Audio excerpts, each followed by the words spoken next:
नमस्कार, मैं बालकृष्ण मुले और आप देखना शुरू कर चुके द प्राइम टॉक का स्पेशल सेगमेंट आध्यात्मिक चर्चा। आध्यात्मिक चर्चा के हमारे मेहमान हैं गुप्त कामाख्या पीठाधीश्वर निर्वाण असितांग देव मस्तान बाबा। मस्तान बाबा जी, आपका स्वागत है द प्राइम टॉक के स्पेशल सेगमेंट आध्यात्मिक चर्चा में।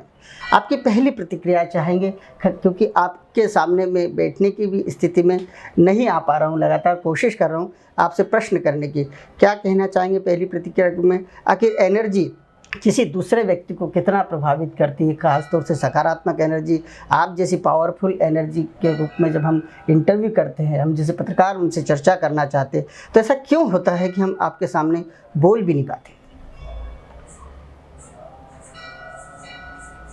इसका मूल कारण दो हो सकते हैं जी। या तो सामने वाले बैठे व्यक्ति के प्रति आपकी अगाध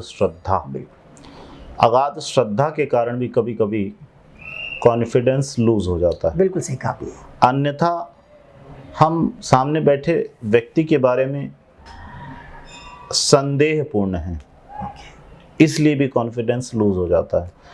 तो उस कॉन्फिडेंस को बढ़ाने के लिए जी, चंद्रमा प्रभावी ग्रह है जी, और उस चंद्र शेखर के पुत्र श्री गणेश का स्मरण किया जाए किसी भी कार्य को आरंभ करने से पहले। क्या बात है।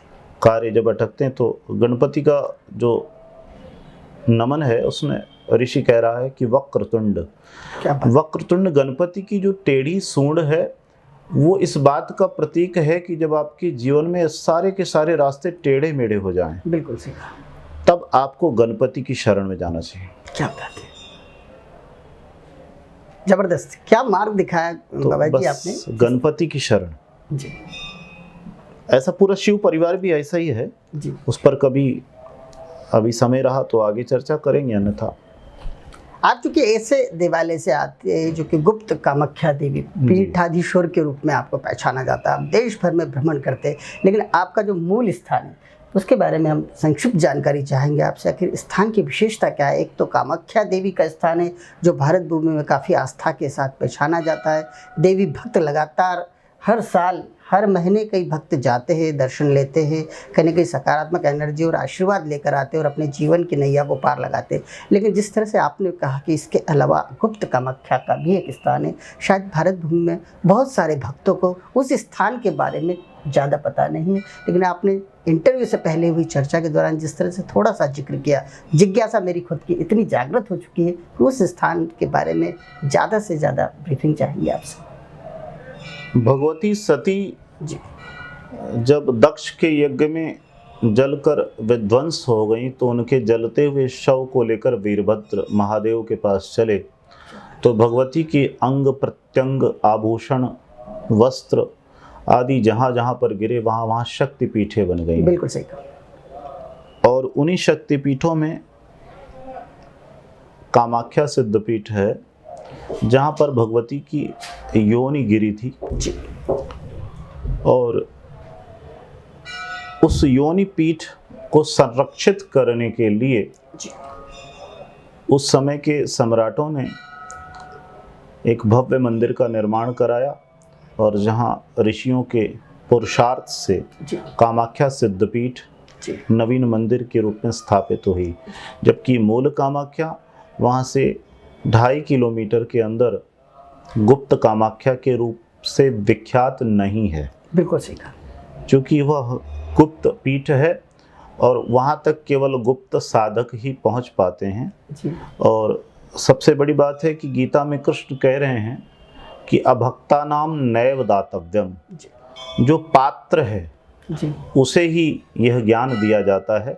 और हमारी ये संपूर्ण परंपराएं अभी तक वर्तमान समय में इसलिए भी हैं, बची हुई हैं, क्योंकि हमारे यहाँ श्रुति परंपरा है जी।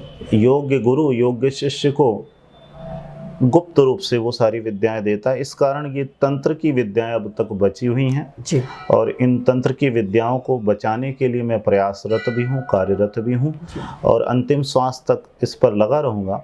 तो कामाख्या पीठ जिसके बारे में आपने पूछा, गुप्त कामाख्या पीठ तक पहुँचना ही बड़ा दुष्कर है और पहुँच जाने के बाद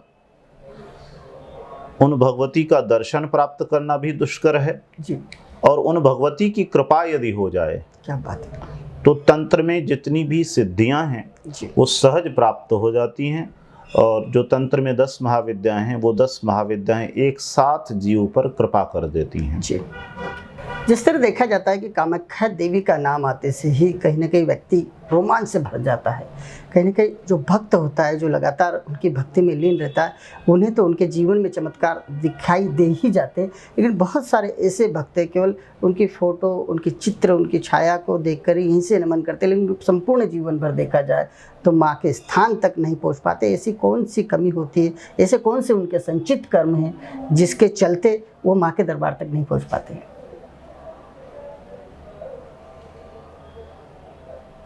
कौन कहता है कि आसमां में सुराख नहीं होता? बिल्कुल सही कहा। तुम एक पत्थर तबीयत से उछाल के तो देखो। जी, तो यदि आप वहां तक नहीं पहुंच पाए तो इसका मतलब आपकी प्यास में और प्रयास में कोई कमी है। बिल्कुल सही कहा। तो प्यास और प्रयास, जी, प्यास तो आपको स्वयं जगानी पड़ेगी। जी, और प्रयास कब होगा?